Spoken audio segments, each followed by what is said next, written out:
understand paano ko ba ibebenta yung stock ko. Related to this yung kanina na we need to understand sino ba yung bebentahan ko. I sell, bebenta ko ba siya sa sari-sari store ko? Bebenta ko ba siya online? Bebenta ko ba siya sa malls?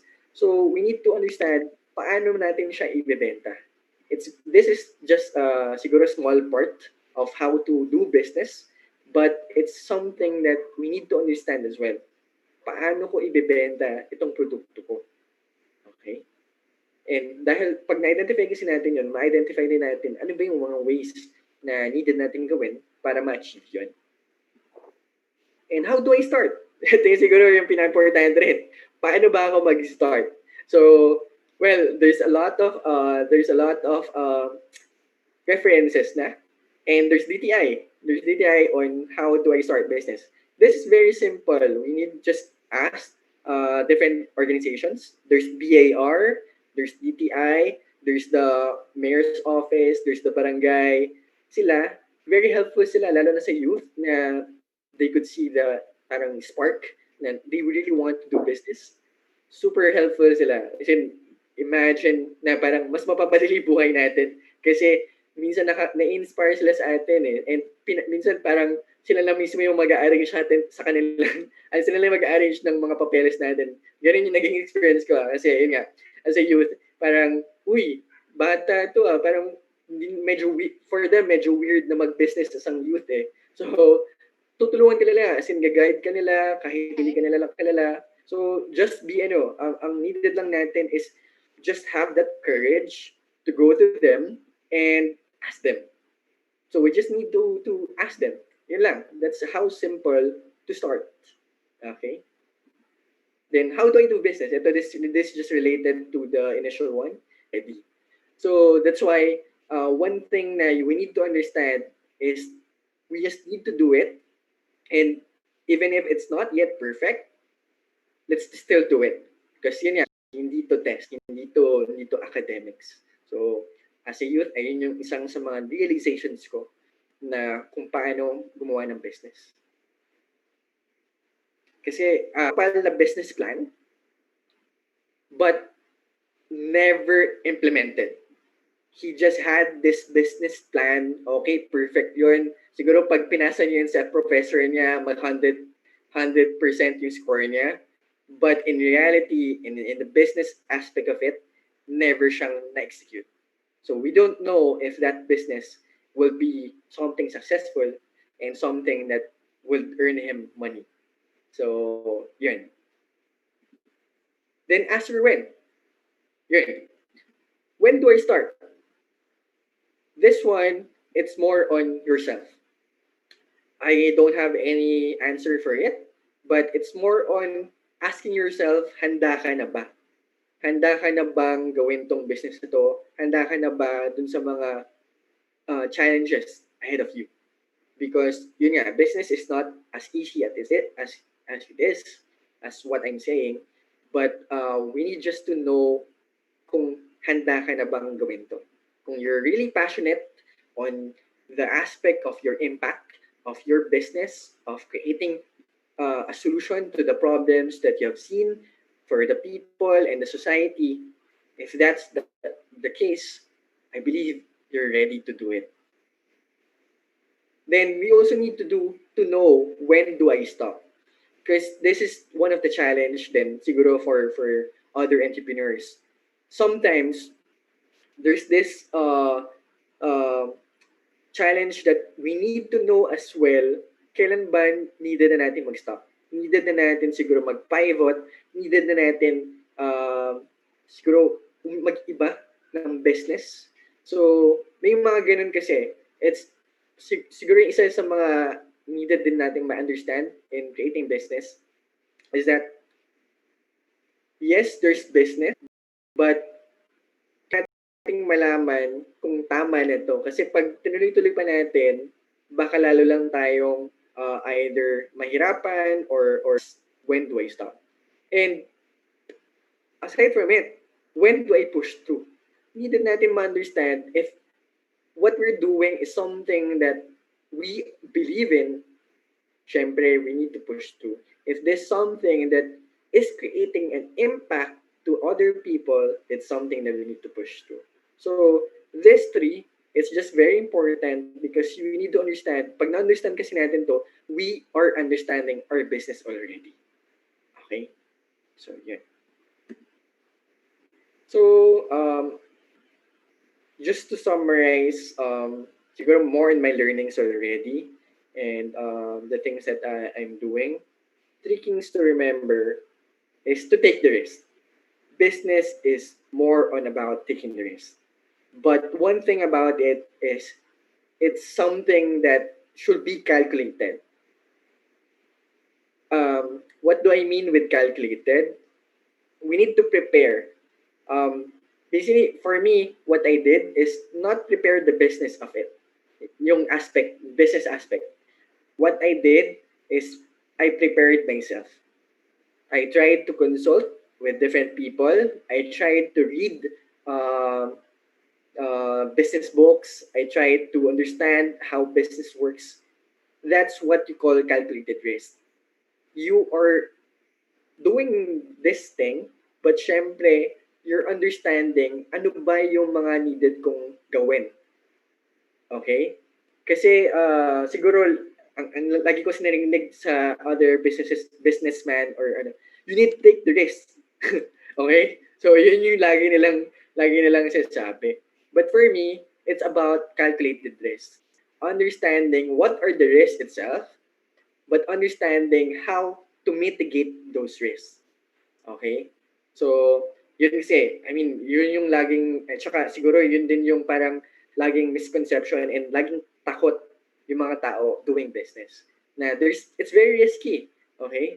But what we need to really to do to understand ourselves is to know what are the risks and to calculate what are the things that we need to do to lower that risk.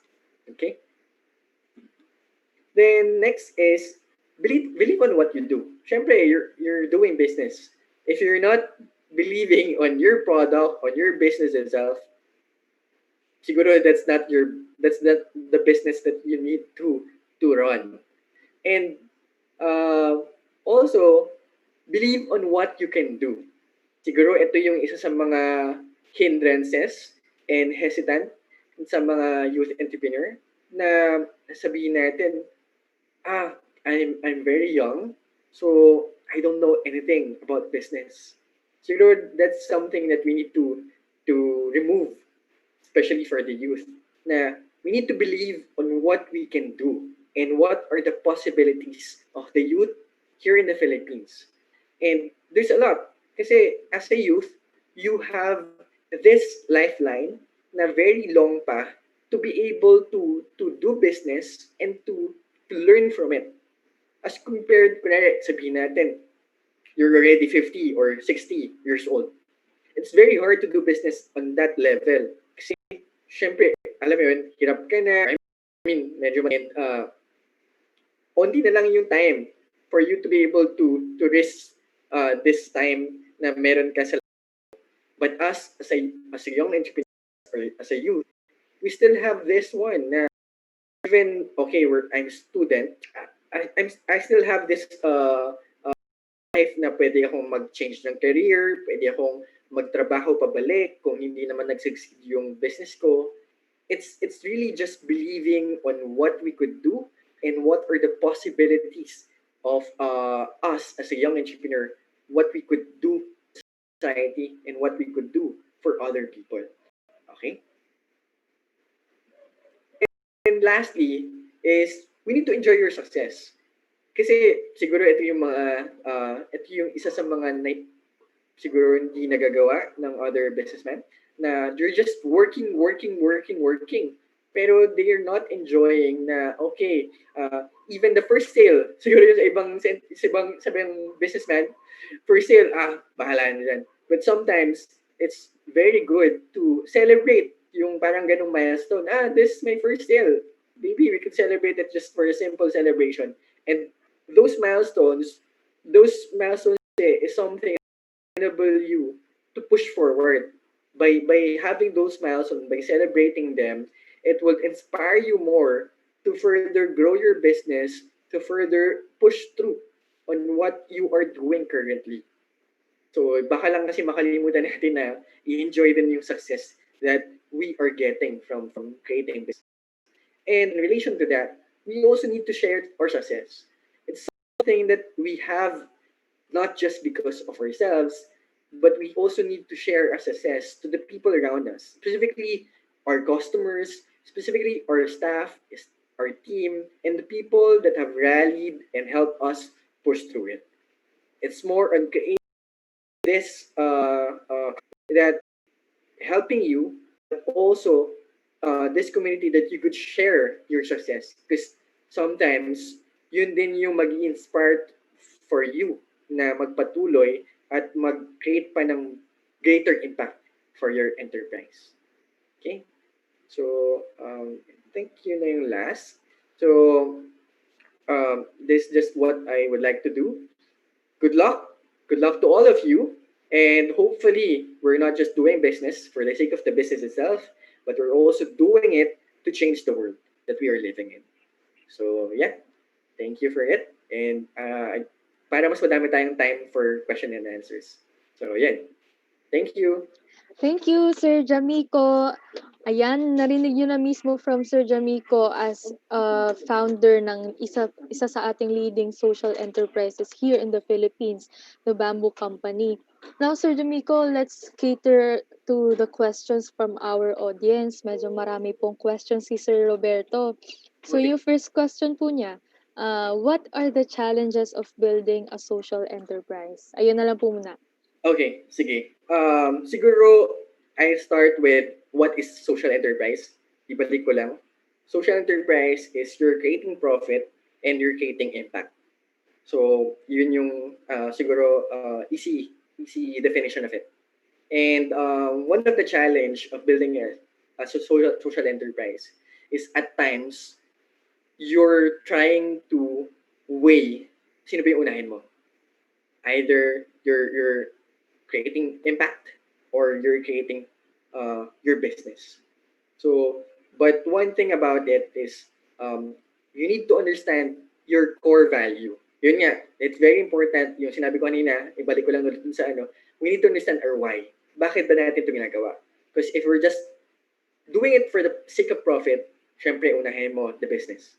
But if you're doing it not just for the sake of profit, sometimes you will sacrifice some of the profit for you to be able to create the impact. So, yun. Correct. And coming from dun sa term pa lang, it's a social enterprise. So it's not going to just impact positively yung sarili mo bilang the owner or yung mga employees, but also the environment, kalahatan po siya. You have to find your purpose and you have to be firm with your purpose. Okay, yun yung isa sa challenge sa building a social enterprise, Sir Roberto. For your second question, how do you find communities to help? Ayan, actually, Okay. magandang question. See. So, for the finding the communities, there's no direct answer for it, but I'll be sharing to you lang siguro yung ginawa namin. Kasi there's a lot of enterprises out there na iba din yung method kung paano na ginawa yung sa nila. So for us, what we did is more on knowing first what is our core. So our core is bamboo. So from that point of view, our community supposedly should be outside of Metro Manila. So we identified sino ba yung mga provinces na medyo madaming bamboo communities, and from that onward, we were able to identify Rizal, Laguna, malapit dun sa Metro Manila that's very accessible and may abundance of bamboo as a raw material. And from that point onward, we connected with different organizations such as the LGU to identify sino ba yung pwede namin i-work on na community. So, yun yung method na ginawa namin. But others, there's other enterprises na they already have this, parang siguro kapitbahay lang nila, nakikita nila nahihirapan. That's already something that they work with. So, depende siya per enterprise and depende siya sa sarili mo at sa resources mo. So, yun yung kanina na we need to know ano yung meron tayo. Okay? So, yun siya. Correct. Kasi in the case of Sir Jamico, yung enterprise niya is bamboo. So, talagang pili lang Na work with na cooperative. Meron din kami na work with na hindi siya individual. cooperative pero community siya. Okay. Dito sila, Wala silang formal yes, organization. wala pa silang So, formal. talagang for your case, ano siya, geographic siya na kung saan meron for your Yes. production. Sila yung natatargetan ng tulong. So, I Yes. hope that answered your question, Sir Roberto. Though hindi naman to applicable sa lahat ng social enterprises, you just have to ayun nga, identify muna ano ba yung purpose na gusto mong, ano ba yung drive mo.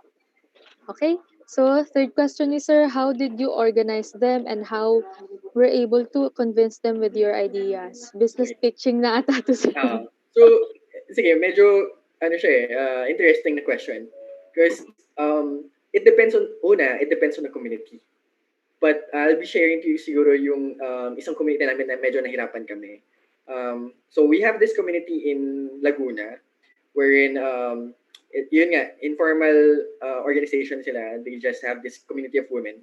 And one thing is more on the convincing type. One, nahirapan kami convince sila because there's a lot of enterprises that already work with them, but then iniwan sila. So that's the reality. And what we need to understand is malaman natin ano ba yung hugot ng community. So, ang hugot nila is yun nga, parang iniwan sila ng other enterprises na tumulong sila supposedly before. We try to show them na hindi kami ganun. Na we are this enterprise that is capable of sustaining our business while at the same time sustaining our impact. Right now, well, baka ma-encounter nyo sila, pero right now, medyo hirap lang kami connect with them. But what we did with them is really supporting them. During the pandemic, we were able to provide them sacks of rice just to pursue, to pursue our communication with them and help them moving forward. So it depends on the community. We need to understand first ano ba yung community, ano ba yung hugot ng community and how do we help them. It's more on understanding how do we help them, not how do they help us.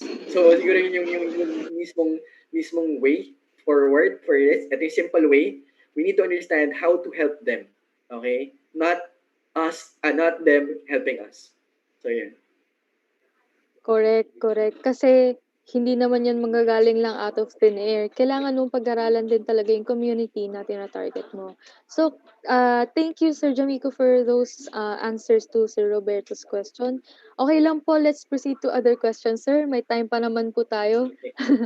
Around 20 minutes pa nga po. So, we have a proud bounce back member here sa ating Zoom meeting, si Mary Grace Agravante. Hello! So, ang tanong niya, is the bamboo company open for resellers and consignment terms for business with physical stores in prime retail areas? Right now, to be honest, we're still working on the consignment terms. So, we're still working on the details. So, right now, hindi pa kami nag-accept masyado on this one. But hopefully, just look out for our page and hopefully we'll be announcing it soon. It might not just be for this year, but hopefully next year. Ayan, so abang-abang na lang po yung mga may plano maging reseller dyan. This is another opportunity for you guys. So, meron tayong comment from Mr. Medardo. Lesson muna bago. Yung sa kanina to about doon sa sa business plan na hindi natuloy. Ayan, correct po. Lesson sa business, test muna bago magkaroon ng lesson. So, kailangan mo munang ma-experience. Correct. Okay, meron pa po tayong sunod na question. Anong tawag dito? During the pandemic po, paano po makakatulong sa mga student ang pagbe-business? Okay. So, well, for me, hindi kasi ako hindi na ako student na nag-pandemic. But for me, makakatulong siya because having business, yun, I think yung maganda yung kaninang comment na for, balikan ko lang yun yung for business, for academic, lesson muna bago test. While sa business, test muna bago lesson. Having a business, you are already being tested. And this is the more practical skill that you could gain not from academics but in real life. So kasi siguro ito rin yung mga naging issue from that we have seen, even me, na na-encounter ko, na hindi lahat nung inaral ko during my academic years something na ma-apply ko in real life. But in business, supposedly, everything that you will learn from it is something that you could apply, maybe not now, but sometime in the future. So, yun siya. So, yun yung siguro benefit of doing business, even a small one. Even it might fail, it's really more in the learning that you will gain from doing the business or doing a small enterprise. Yes, and kanina din 'di ba, as Sir Jamico to explain to us na ang dami pa nating time ahead of us to change kung ano man yung kunwari may mali tayong nagawa or hindi nag-work yung itong business natin na first business. So we have a couple of years pa, a long way to go. We have a lot of learning. Ayan, marami pa tayong learning na aabangan sa ating life. So meron tayong question from Raya. Is it possible to do a social enterprise while still having a different full-time job or studying? More Okay. on a personal note na ata ito, sir. Yes. But just to answer this, I did the bamboo company while working full time. So basically, I could answer to you na you could do it because I was able to. Siguro more in the it's more in the time management and more on what's your priorities. So during that time, I'm still working full time in my work in my previous work, and I'm doing it. So just making sure na you could balance both and you know your priorities. Because syempre, if your priorities is parang do socializing with your friends, maybe you cannot balance all those things. You need, kasi yun nga, siguro yung key point dito is that sometimes you need to understand na needed mo mag-sacrifice ng something. So, for me, siguro na sacrifice ko is socializing. So, yun lang yung difference niya. Okay? So, yun. Yes, kasi ang ating youth, syempre naman hindi natin mapigilan, nami-miss din natin ang ating friends. Pero now na we have a lot of time on our hands, we are always at home, we have a lot of time to, prepare. Sayang yung oras natin. So, hindi naman kayo pinipressure to start, but eto nga yung time nyo just to prepare man lang. 'Di ba? So, do you also replant daw po, Sir Jamico, do you also replant bamboos as part of preserving the nature? Ah, okay. Okay. Okay, a question for this is, we don't replant. Because planted na siya. Meaning, may sumagot, sobrang bilis po lumaki. Basically, there's this bamboo. Kakat lang namin yung isang pole niya. But there's still this plant na nag-grow. Okay? We're not, hindi siya katulad, okay, to understand, bamboo is not a tree. It's a grass. Similar to yung mga damo na nakikita natin everywhere. Pag kinat mo yung, di ba, pag binunot natin yung isang dahon niya, kahit bunutin yun, lumalaki pa rin siya lumalaki. Ganun si bamboo. Okay? So, kahit ikat namin to, may still nag-degenerate ng poles dito na nandun pa rin siya. What we are doing is planting more. Okay? There's a difference kasi. We're not replanting, we're planting more because the reality here right now in the Philippines is we are short of the supply. Okay? We are short of the good supply kasi there's this supply na, okay, there's bamboo everywhere, but good supply. Yun yung reality na hindi kasi lahat ng bamboo kaya namin ma-process into a good product. So, we need to understand na may mga bamboo na may mga may mga parang insects inside. and medyo mahirap na silang i-process. So what we are doing is planting more so that we could achieve a better production capacity. Kasi yun nga, kung i-try namin mag-produce, hindi na, maubos siya in a way na hindi mag-grow siya agad. Okay, may growing period din kasi siya. So maubos yun bago pa mag-grow ulit yung bagong shoot ng bamboo. So what we're doing is we're partnering with different organizations such as the DNR and hopefully other government agencies pa para mag-plant pa ng more bamboo. Sir, ako po, I have a question actually. Okay. Kasi since this is the Youth Entrepreneurship Program for NCR but open siya for all naman, saan regions po ba ang yung nagpo-produce talaga ng bamboo? Okay. Saan region sila?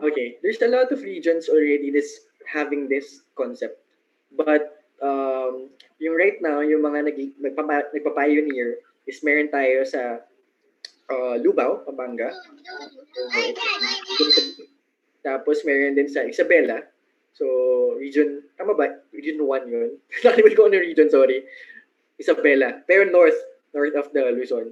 Tapos we have this in Rizal, so region 4, and Laguna, so region 4 yun.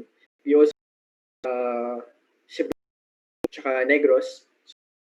Sorry, hindi ko alam sila. Pero it's in Cebu, region 6. Tapos we also have already in Cotabato and in Bukid region 10. So there's already different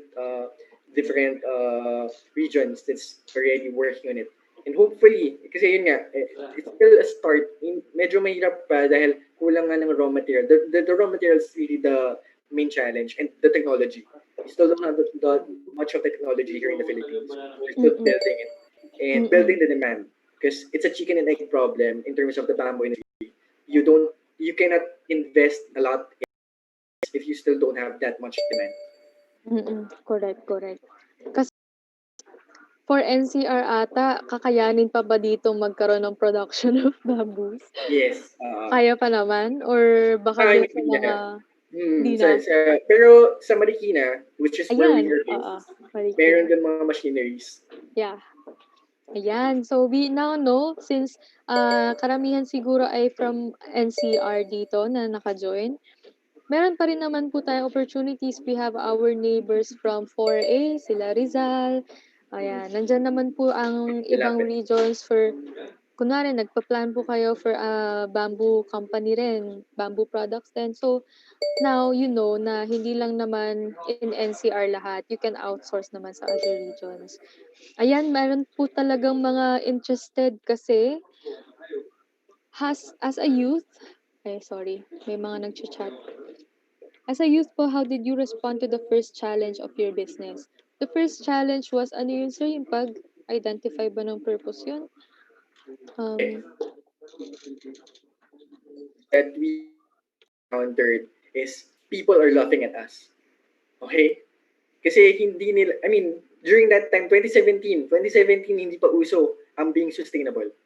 So, people are just laughing at us na, bakit gagawin niyo yan? Para saan yan?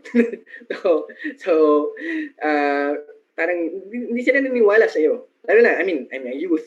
Hindi ka talaga minsan papaniwalaan.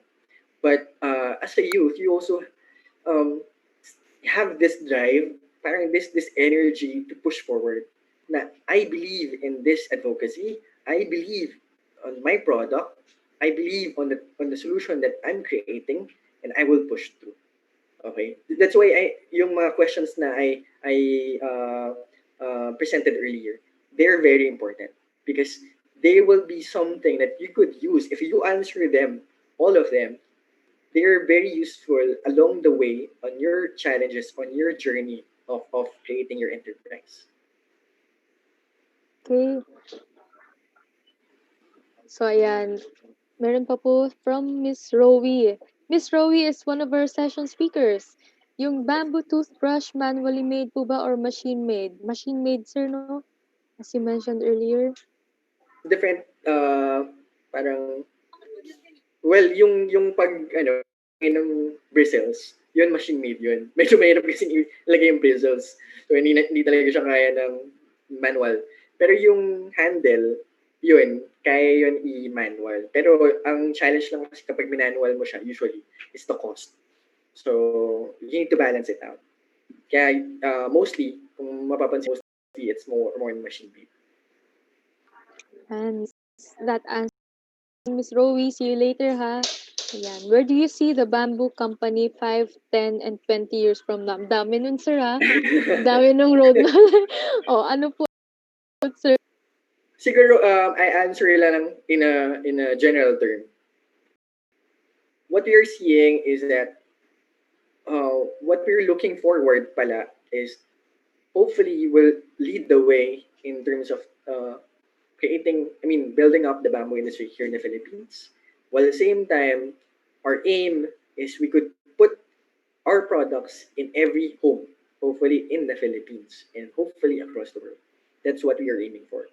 Na parang every time you could see, or every time you're going into your house, there's the bamboo company product in your home.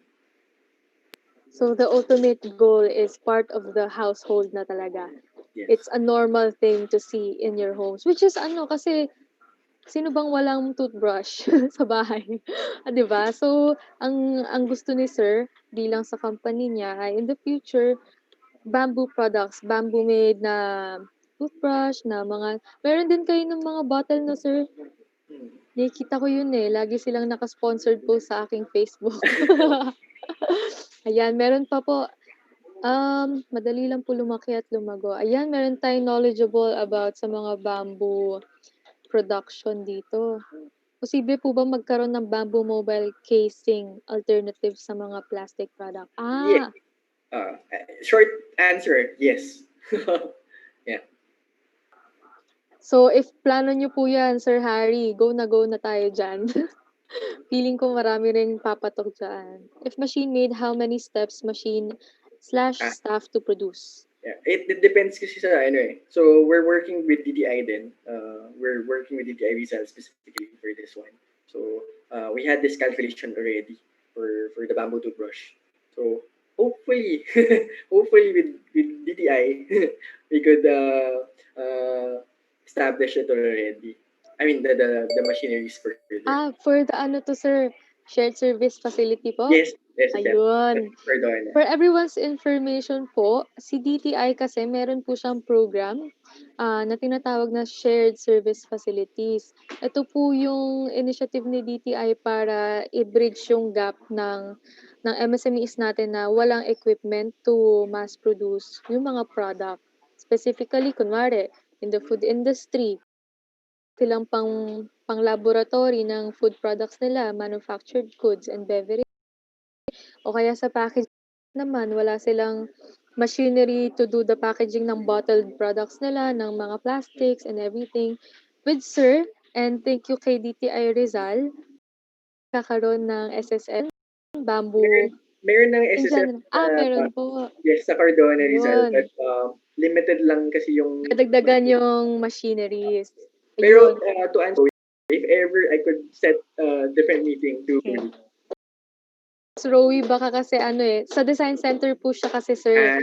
And maybe they will help you craft new design products, di ba? Yeah, Okay. very nice. Okay, sige. For everyone's information then, if ever you would be interested sa aming SSF, you may email us at ncr ti.gov.ph, ayan, chinat ko po, or you may call us dito sa landline na ito, 8811-8232, so that we can talk about kung ano yung mga need ng company, if existing na kayo, if you plan on mass producing a certain product, or kailangan nyo ng mga packaging, etc., you can always contact us. Sir, we have minutes left. Okay pa po ba tayo in answering more questions? Dumami pa. Dumami pa. Wait lang. How do you deal with production wastage para mabawasan ang cost? So, ang maganda kasi sa bamboo is that even the waste you could utilize. For the waste of the bamboo, you could use it for fuel. Pwede kasi siyang maging charcoal. So you could use it as a fuel. And like for example, yung ibang ginagawa namin dun sa ibang parts, for leaf, nagagamit din namin yung leaf ng bamboo. We are utilizing it to create hydrosol as parang sanitizer, hand sanitizer. So even the leaf we could capable to use. Then the parang yung mga malalaking part niya na hindi namin kaya i-process sa machine, nagagawa namin siya into bags.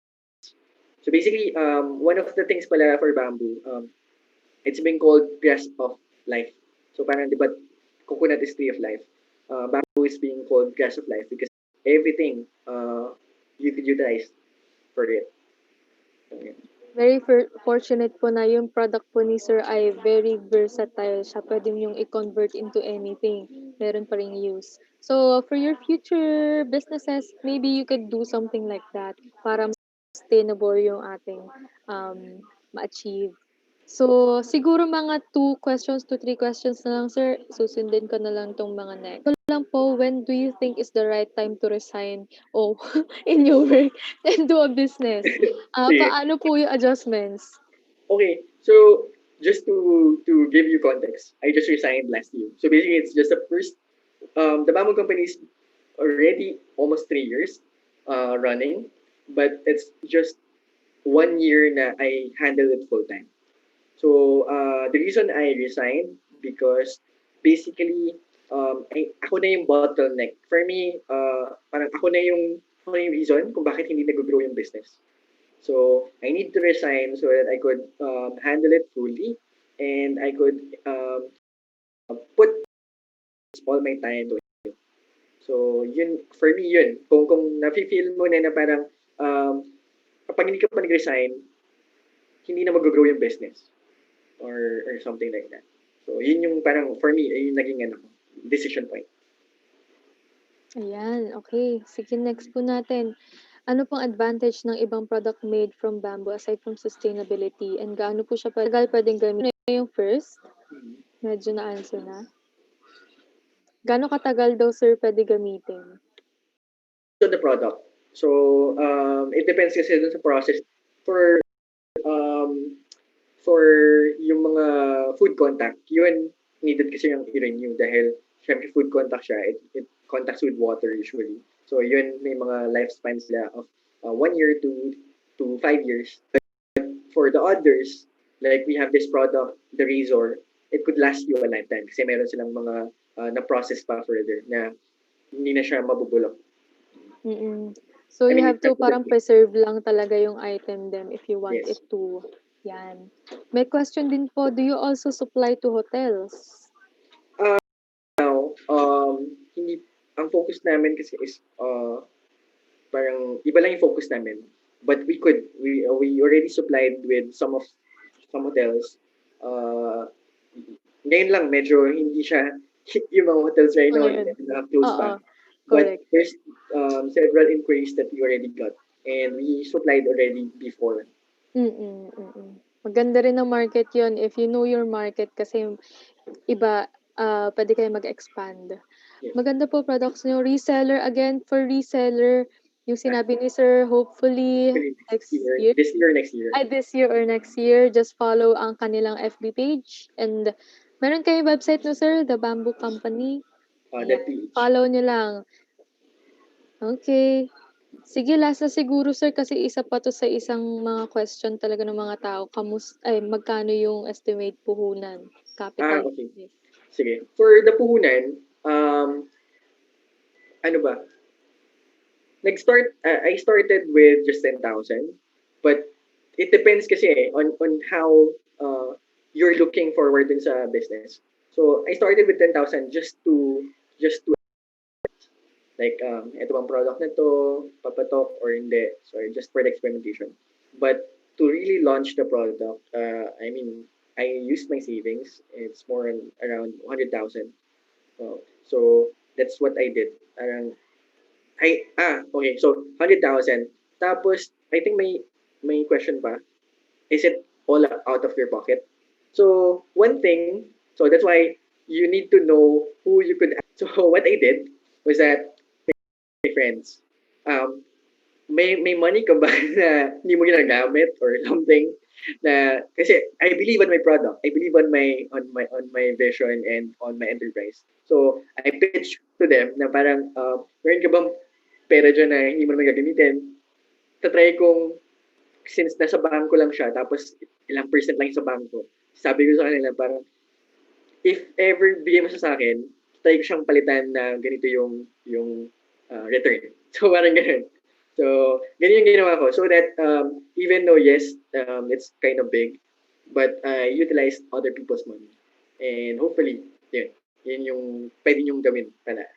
Then afterward, dun na lang ako, parang since we need to grow and grow, we got some investors already for it. Ayan, sir. For the further question siguro, if you have a contact number, they can ano, sir, they can save muna. Kasi they are asking for if ever tapos na yung pandemic, mayroon bang pwedeng mag-educational field trip Ah, sa The Bamboo Company. Ah, yes.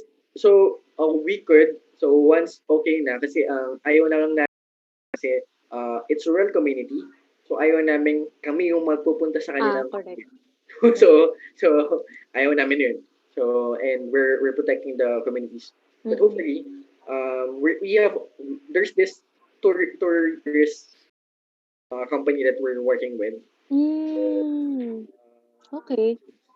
Since yun nga, one of the things na they are seeing kasi after the COVID is that people would, you know, be very interested in sustainable development.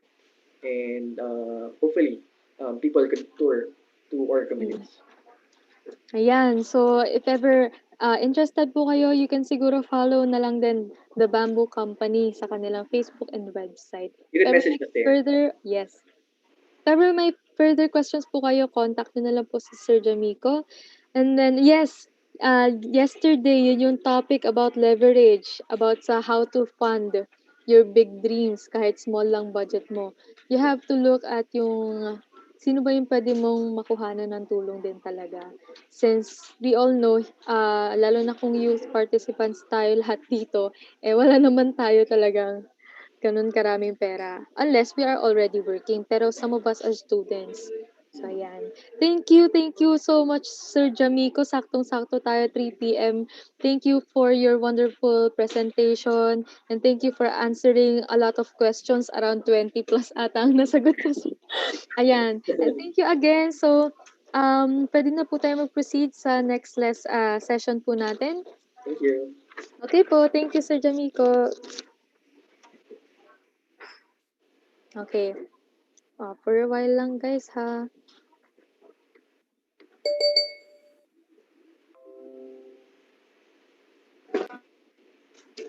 Ayan, I hope everyone was enlightened kasi social enterprise naman ang napag-usapan today. Ayan, nandito na si Miss Kusa, Miss Eleanor Perez, the Division Chief, Surveillance and Monitoring of the Fair Trade Enforcement Bureau.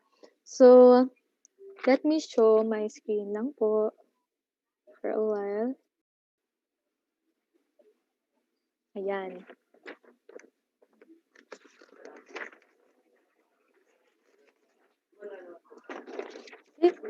Are we all ready for the second session for the day? Pwede na po?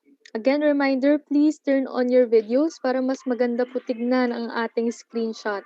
Kasi we will be also posting this on our Facebook page, yung screenshots ng ating sessions. Para naman may ma-share kayo with your friends, your family, and everyone. Yan. Nakikita ko na po kayo. Thank you very much. Sige, ayun lang naman po. Before we start with the second session, let me introduce our session speaker. Now, siguro sa screen ay no name, no picture, but from the Consumer Protection Group. Now, I will introduce to you our speaker for the session titled PM is the Key, Rules and Regulations of Selling Online.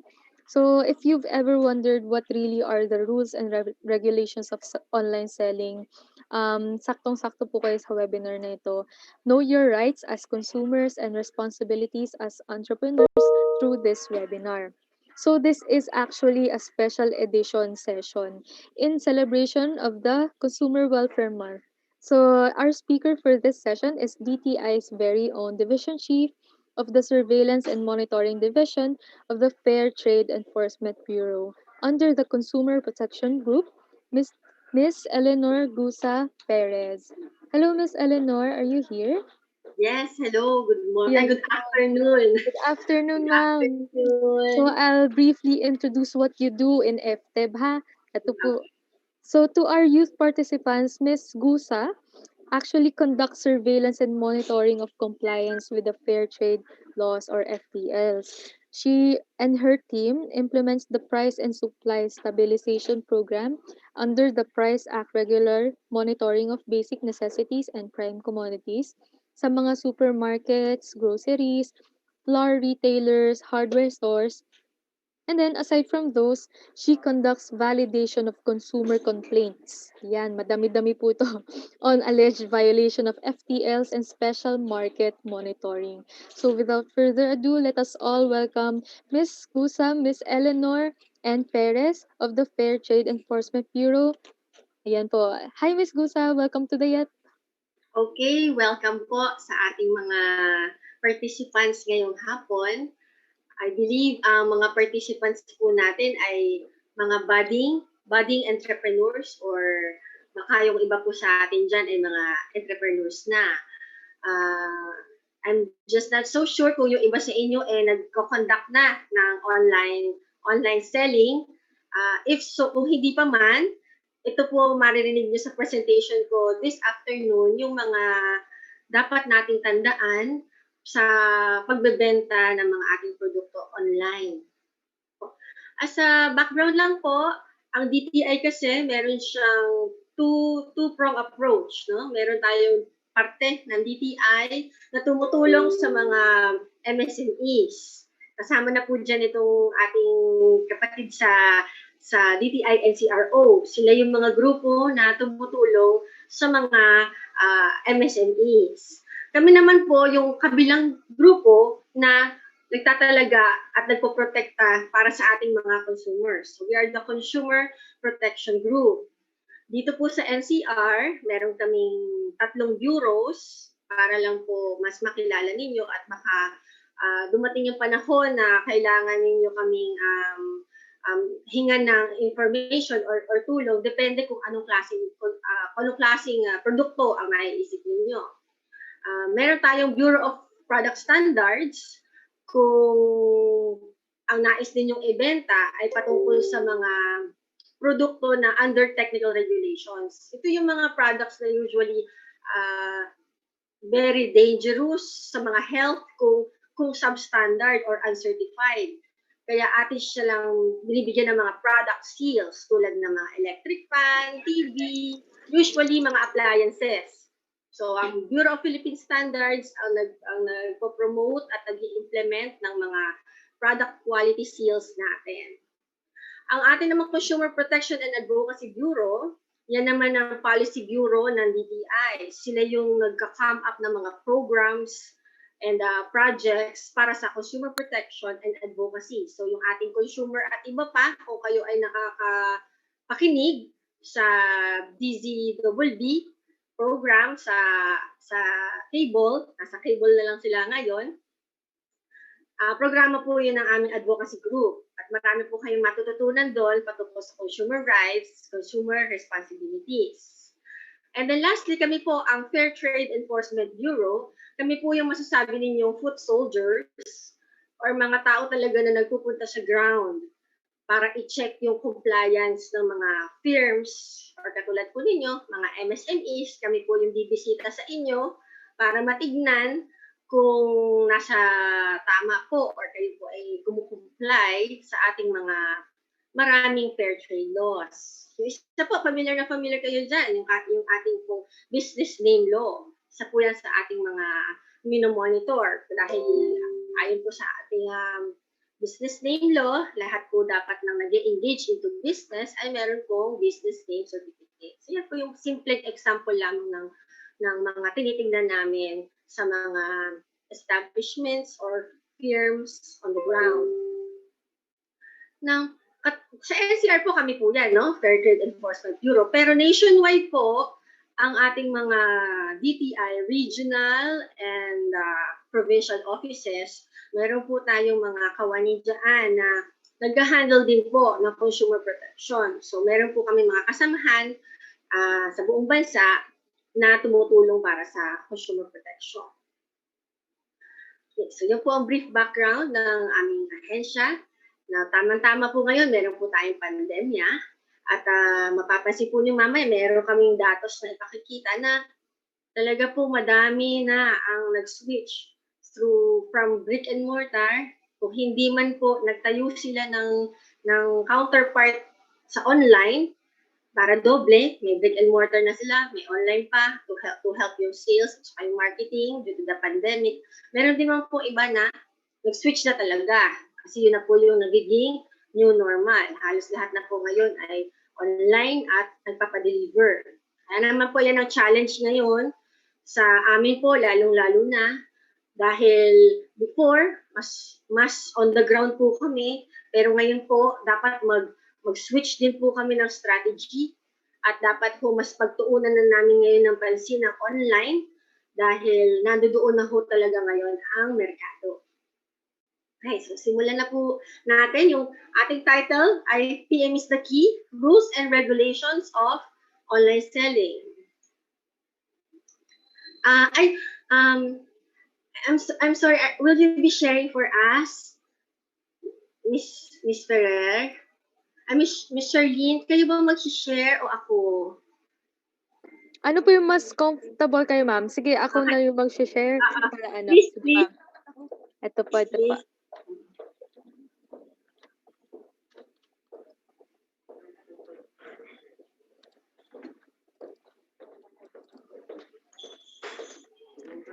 Wait lang po natin na i-upload ng ating presentation. Okay, opening na po. Nakikita na po ba? Okay. Not yet. Ayan. Loading siya, ma'am. Wait lang po.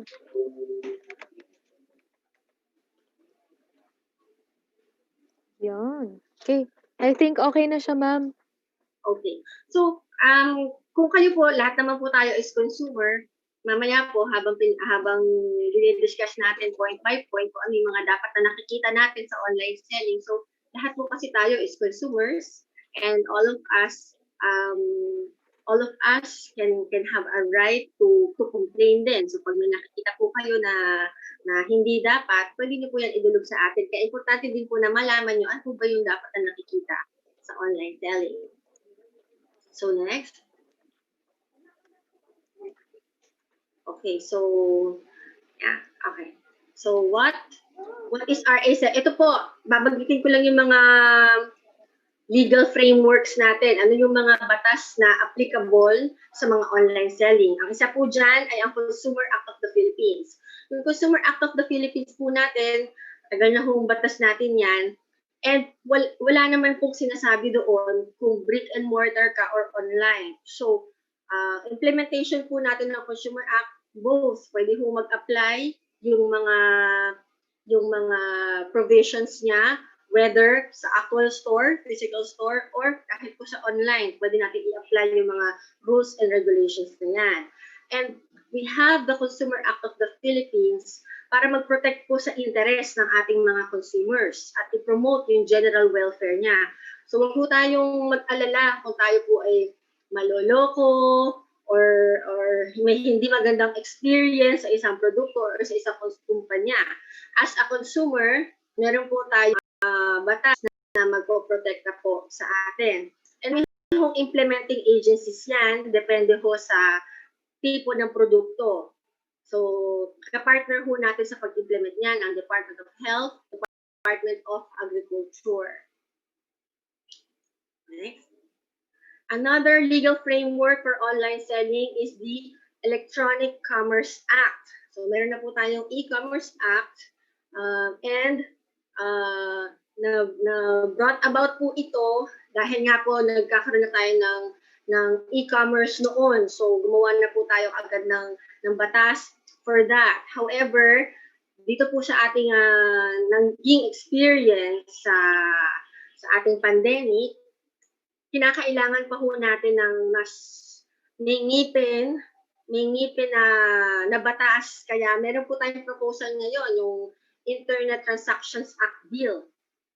Dahil nakakita po tayo ng scenario na like sa Facebook po, marami po mga nagbebenta dyan na hindi naman po talaga nakarehistro or madali po para sa kanila na mag-create ng account and then pwede rin nilang tanggalin agad. So if meron po sa kanilang meron po silang mga maloloko o kunyari po, meron pong hindi nagustuhan yung consumer, nahabulin at saka yung redress mechanism. So mahirap po sila i-trace. So po isa sa mga challenges. And we hope mapabilis po yung Internet Transactions Act Bill dahil mas mako-complement po niya yung e-commerce act natin ngayon na existing. Next, meron din po tayong Alternative Dispute Resolution Act of 2004. Ito po ay to promote yung autonomy in the resolution of disputes or the freedom of the party to make their own arrangements to resolve the disputes. For example, yung pong online seller, meron kayong transaction and then hindi nyo po nagustuhan or meron kayong problema, bago ho kayo pumunta sa mga ibang ahensya or ibang implementing agency, meron po tayong tinatawag na Alternative Resolution Act kung saan pwede kayong mag-mediation muna. Pwedeng kayo munang dalawa ang mag-try na mag-resolve ng concern. And also later on, we'll see that it's also part of the responsibility of the seller na mag-create ng mekanismo na ganito na pwedeng dumulog yung kanilang kliyente sa kanila para ayusin kung ano man yung naging problema sa transaction. Next, lastly, sa ating legal framework. So, kanina, mga batas po yun. Now, we have a Supplemental Guidelines. It's a joint DTI, DOH, and DA Administrative Order Number 01, Series of 2008.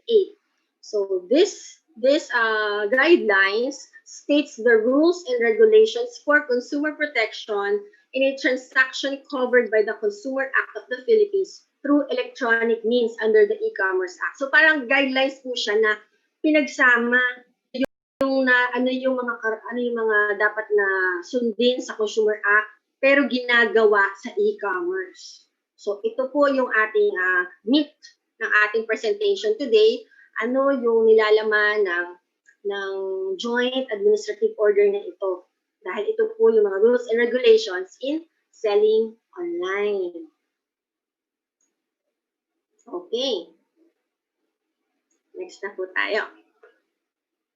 Okay, ang scope po niyan, scope ng ating JAW, the order shall apply to all retailers, sellers, distributors, suppliers, or manufacturers engaged in e-commerce with consumers. So lahat ng mga nakalista na yan, basta ginagawa nila sa e-commerce ang kanilang operation or business with consumers, kailangan po consumer ang bibili. Meron din kasi tayong business to business. So this particular guidelines only pertains to transaction consumers and whether you're a retailer or a seller or a distributor or a supplier. Okay, as I've mentioned, for this particular JAW, we have partner agencies as well. We have the DA, the DOH, and the DTI. And kasama na rin dyan si Bangko Sentral para dun sa mga transactions involving yung mga banks. Okay? Yung Bangko Sentral po kasi, sila yung mag-a-assume ng jurisdiction over financial products and services. Okay. So yan, alam na po natin kung ano yung mga legal background or legal framework kasi bago po tayo mag-implement ng kahit na anong mga monitoring or enforcement, is important na we know specifically kung anong batas yung ating guide or susundin, okay? I hope maging entertaining or maging interesado kayo kasi baka masyadong maging bookish, so I will try as much as possible na hindi masyadong maging regulatory yung sound ng aking presentation. Okay? So, ano-ano po ba yung requirements for adopting fair and reasonable business practice? So, kung kayo po, magtatayo kayo ng business, whether online or physical, kailangan po yung mga produkto po natin na ibebenta ay pasok po sa product quality and safety standards. Okay? At yung kung sakali naman po pagkain siya, drugs or cosmetics and devices, kailangan po safe and good quality pa rin. At ang isa pa ho, para masabing fair and reasonable business practice ang ginagawa ninyo, kailangan po walang panluloko, walang panlilinglang, at walang panlalamang. So, no deceptive, no unfair and unconscious acts and practice. At kung sakali naman po na ang produkto ninyo ay may warranty, kailangan po you honor and you accept the responsibilities for consumer product and services under warranties or guarantees. And lastly, kailangan meron tayong proper labeling and fair packaging. At that includes price tag. So, yan po ang mga kailangan tandaan para masabi na kayo ay nag-a-adapt ng fair and reasonable business practice. Okay. So, yun ay fair and reasonable business practice. Paano naman po yung adopting fair marketing and advertising practices? So, dapat po ang mga retailers, sellers, lahat po ng nagbebenta, lalo na sa e-commerce, na para sa consumers, kailangan po hindi sila magpapalabas ng kung anong materials na false, hindi tama, deceptive, or hindi totoo, and misleading yung nagsasabi lang, nagpa-promise na kung ano-ano para bumili ka. Okay? Or like, mga example, ipopromote mo na original. Pero sa totoo lang, fake pala siya. Or sabihin mo na malaki siya, yung size niya, malaki siya, pero pagdating sa'yo, maliit pala yung parang laruan lang yung size. Or kasabihin mo na gawa siya sa kahoy, yun pala gawa siya sa plastic. Okay? So dapat fair marketing and advertising practices din ang gagawin natin. Okay? Now, yun, no? So alam na natin kung how will we conduct our business and how will we market our business. This time, especially in online, marami tayong kailangan mga information na i-disclose. Kasi iba yung landscape ng online. Hindi siya katulad ng tindahan na physical, ang dali mo makita, kung meron kang problema, madali kang balikan. Hindi ka aalis doon. So kung legitimate yung business kasi baka may iba dyan, sabihin, mga fly-by, meron din tayong mga hawkers kasi, di ba? Pero kung legitimate business ka, meron ka talagang pwesto at hindi ka established ka doon, hindi ka basta-basta mawawala. So sa online, medyo mahirap siya dahil virtual. So it is very important that we disclose information about ourselves, about the sellers, okay?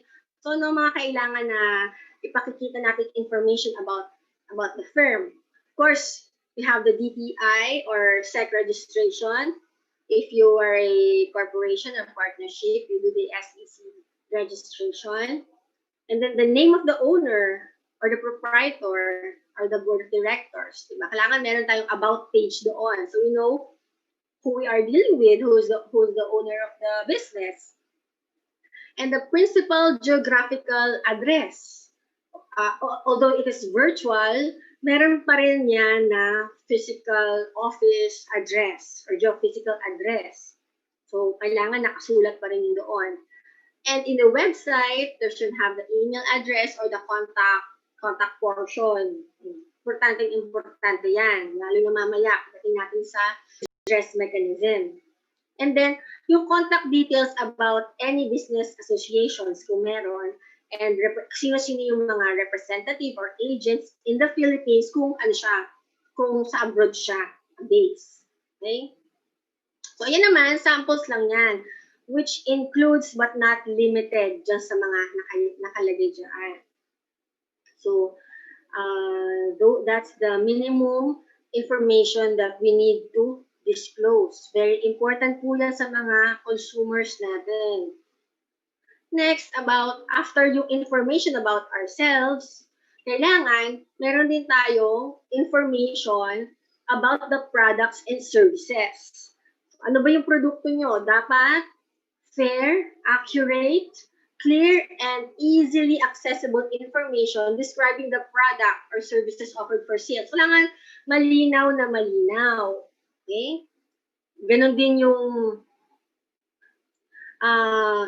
to make an informed decision para yung mga consumer, mababasa niya yung lahat ng mga detalye about your product para magkakaroon siya ng tamang perspective. Kung bibilin ko ba to o hindi? Ito ba talaga yung kailangan ko or hindi? And malalaman niya yon through fair, accurate, and clear, and easily accessible information about your product. Saan ba to nakikita? Saan ba to mabibili? Saan ba to ginagawa?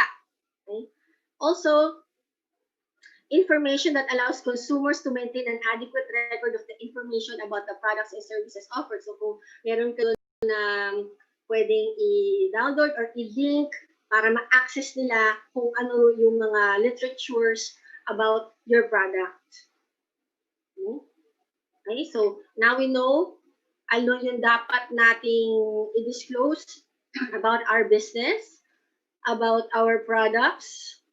Now, kailangan din po magkaroon tayo ng information about the consumer transaction. Okay? So, kunyari, nakaka-experience ito, habang babasahin natin, imagine niyo kapag nakabili na kayo sa isang online store. Tingnan niyo kung nakikita niyo nga ito. Retailers or sellers, manufacturers engaged in e-commerce with consumers shall provide sufficient, clear, accurate, and easily accessible information about the terms and conditions and costs of consumer transactions. Dapat malinaw yung mga terms and conditions and the costs. And the manner of providing this information shall give consumers an adequate opportunity to review the terms and conditions and costs before entering. So, kailangan, di ba, open tayo, transparent, para makita ng consumers na we are very fair in selling our products. Wala tayong itinatago dito. Lalong-lalo na sa terms and conditions and sa cost. Okay.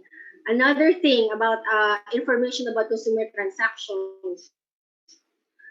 Dapat we make available to consumers yung clear and complete text of relevant, inulit ko na naman. Sorry, nadoble lang. The information shall include the price tag of the product or service and the applicable currency kung nasa abroad man siya. Okay? So, yan, nakalagay talaga dyan na kailangan meron tayong price tag. Yung information about the price, however,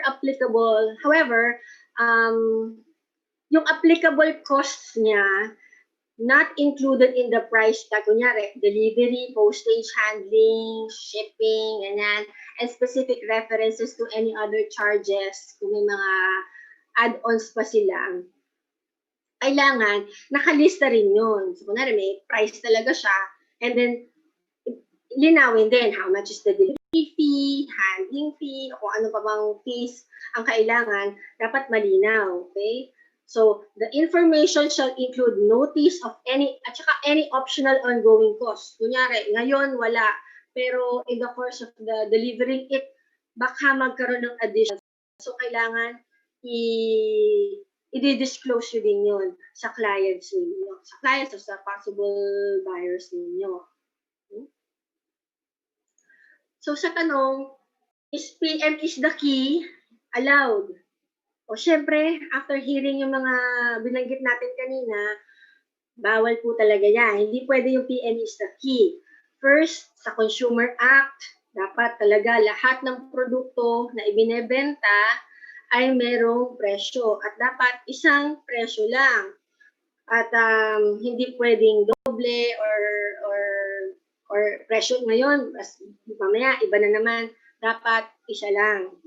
Also, dito sa ating JAW o the e-commerce, kailangan yung mga details of the products, terms and conditions, including the price tags.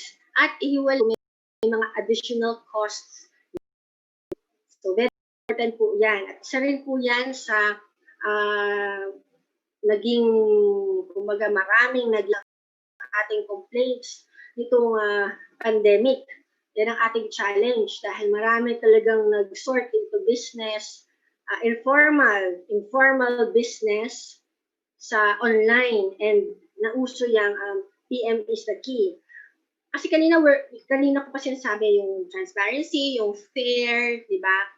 Hindi kasi fair yung wala kang price. Kasi parang nagiging bidding war yung nangyayari.